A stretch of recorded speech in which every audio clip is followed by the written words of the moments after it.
Have you ever seen one of these pincushiony looking things for flower arranging and wondered how this worked? Let me show you how.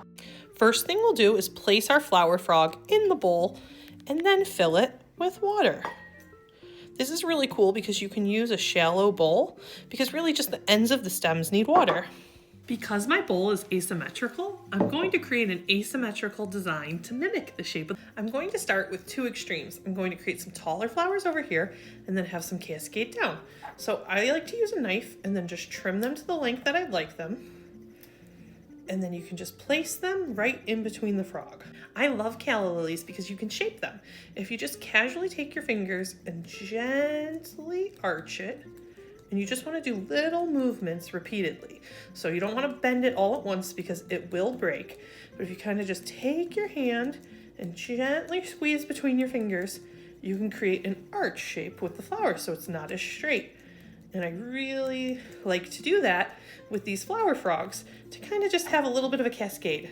And then you can trim the stem. And then this I'm going to place coming forward and down. I'm going to continue working, adding flowers on each side of my design. When you're working with flower frogs, you really want to be very balanced, so that way it doesn't tip over or anything like that.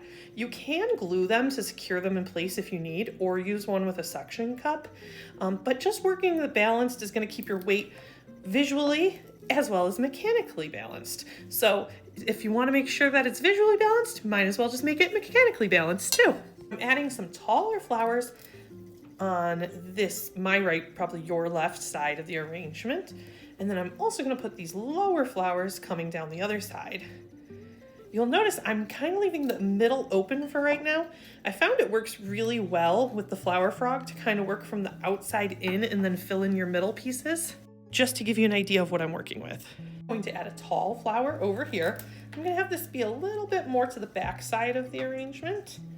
And then I'm going to add a nice rose down in front. And then I'm kind of going to create like a triangle between these. So if you can see this, then right over here we want to angle with another rose.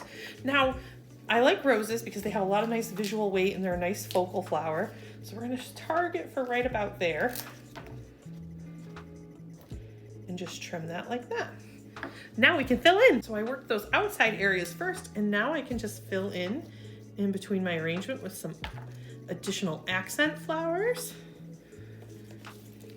I also really like these little spray roses. How cute are those? Such a beautiful spring bouquet on this cold day. We're supposed to get a storm here this weekend, so this is such a nice surprise.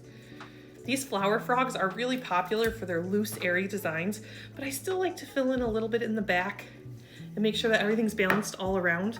But it's just supposed to have this natural, whimsical airiness to it, and that's the general idea. And then just make sure if you're using a shallow bowl to add water every day.